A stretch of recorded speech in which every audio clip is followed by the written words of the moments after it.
I remember the exact morning it started to change. I was sitting by the window, staring at my old walking shoes. They were covered in dust, untouched for months. My knees were stiff, like they always were. The ache had become a quiet companion, whispering every time I moved. At 73, I had stopped expecting anything different. But here's the truth most people don't say out loud. When you stop moving, your world starts to shrink. It begins with little things. You skip the morning walk, you avoid the stairs, you ask someone else to grab the groceries, and before long, you're watching life happen from the sidelines. I used to be active. I wasn't running marathons, but I could walk a mile without thinking.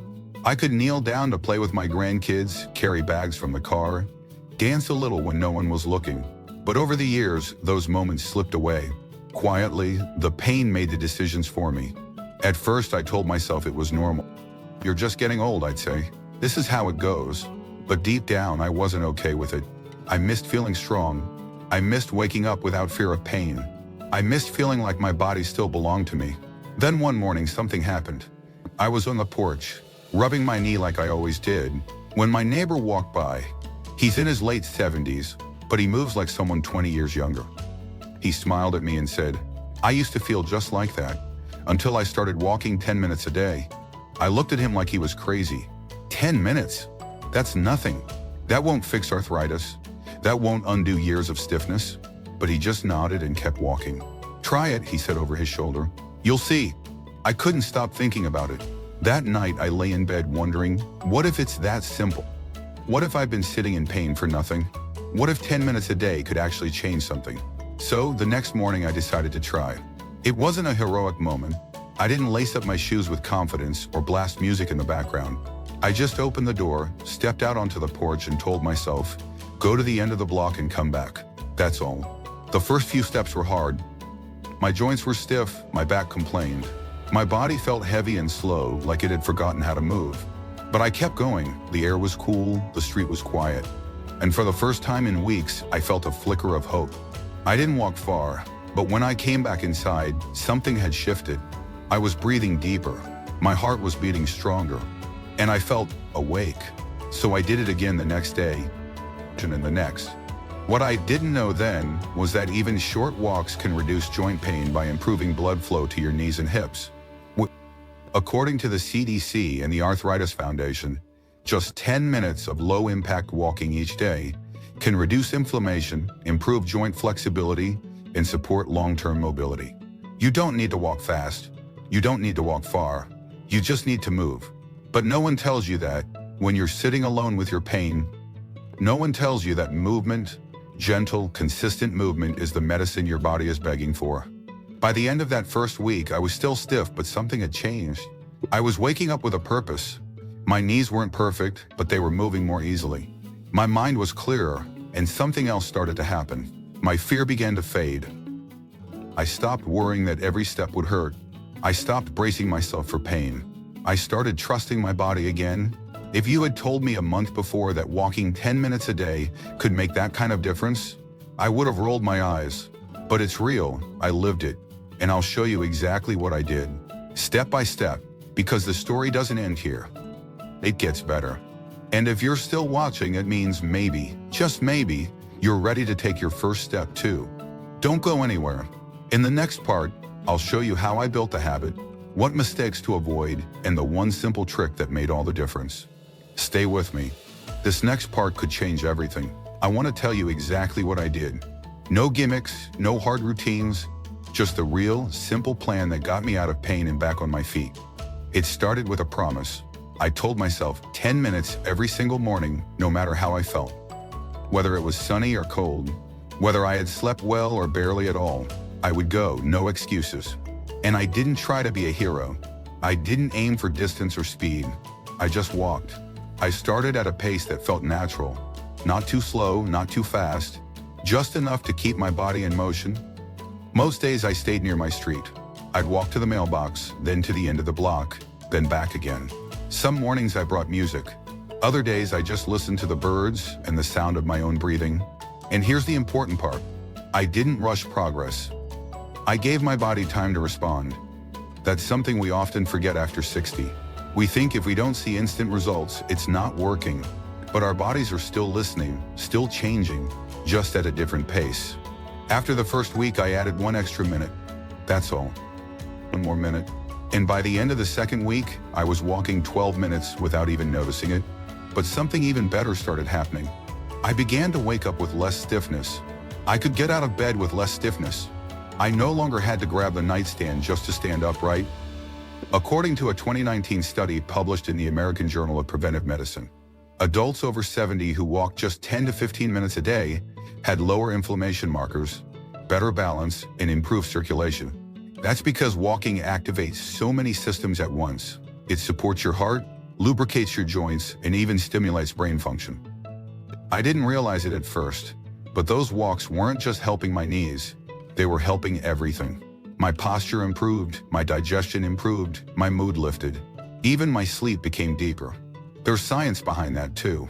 Walking boosts serotonin and helps regulate your circadian rhythm. I started sleeping better, not because of new supplements, but because my body was moving again. One morning about 3 weeks in, I noticed something strange. I had bent down to pick up a sock I dropped, and I stood back up, easily. I didn't groan, I didn't hesitate.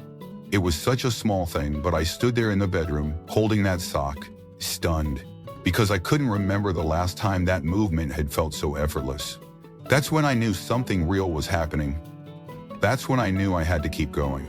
Now I want to give you the exact routine I used, step by step, so you can try it yourself. Step 1. Find a time that works for you. For me, it was mornings before breakfast, but it doesn't have to be. What matters is that it becomes a ritual, something you do at the same time every day so it sticks.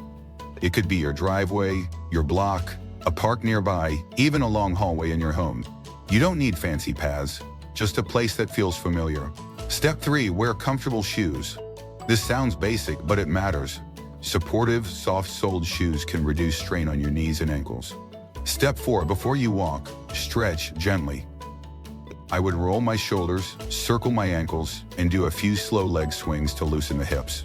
Nothing intense, just enough to tell my body we're about to move. Step 5. Set a timer for 10 minutes. Not to rush yourself, but to remind yourself of the goal. 10 minutes is the promise. If you feel good and want to go longer, that's wonderful. But start with 10. And finally, step 6. Walk with intention but without pressure. Some days you'll feel strong, other days you won't. That's okay. What matters is consistency, not perfection. And if you miss a day, don't beat yourself up. Just show up again the next day. Over time, I learned something powerful. Healing isn't just about doing more. It's about doing a little, every day with care. Most of us were raised to push through pain, to tough it out. But that mindset doesn't work in our 70s. What works is gentleness, patience, trusting that small steps lead to big changes. And believe me, they do. Because around week 4, I noticed something my doctor once said I'd never feel again. Lightness in my knees. Not just less pain, not just less swelling.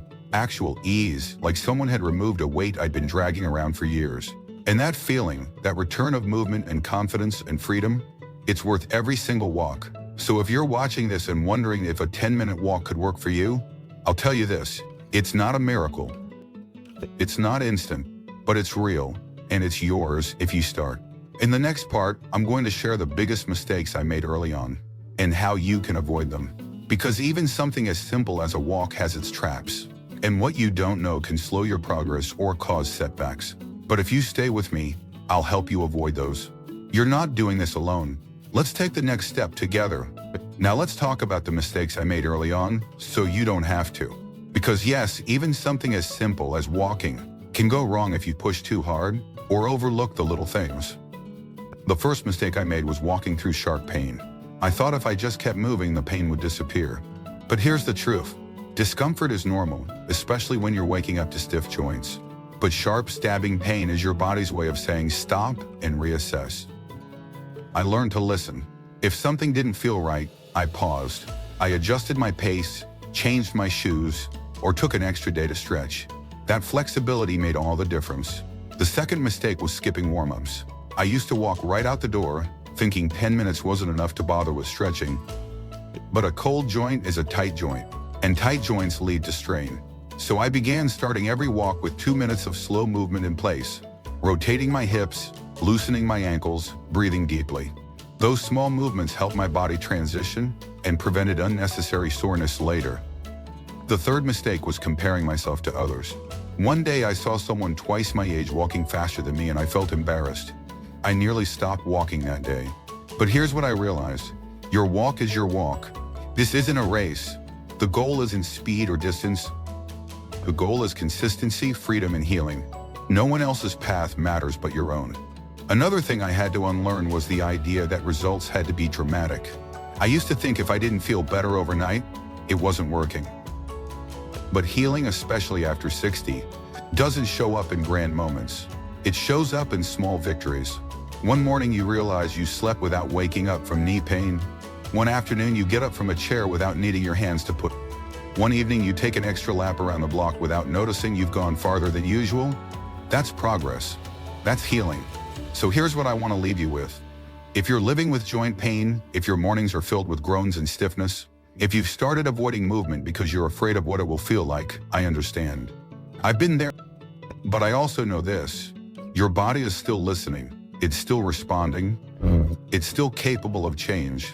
The 10-minute daily walk didn't just ease my pain. It gave me back something far more valuable. It gave me back trust. It gave me back connection with my body. And it gave me back choice. I no longer feel trapped by pain. I no longer plan my day around my knees. I no longer say I can't when my grandkids ask me to go outside and play. And that is the true reward. So here's my gentle challenge to you. Try it, just once. 10 minutes tomorrow, set a timer. Walk as far as feels right. Don't push, don't judge, just begin. And then do it again the next day. Not because it's easy, but because it's worth it. And if you miss a day, come back the next. The beauty of this habit isn't in being perfect. It's in returning. Your body will thank you for it. Your spirit will feel it. And one day, not long from now, you might wake up and realize you've reclaimed something you thought was gone forever. If this video has inspired you, I'd love to hear about your journey. Leave a comment below. And if you know someone over 60 who needs to hear this, please share it, because sometimes the most powerful healing begins with the simplest step. Don't forget to subscribe for more real stories, simple habits, and hopeful guidance for living strong after 60. I'm rooting for you. We're in this together. Now lace up those shoes. Your walk is waiting.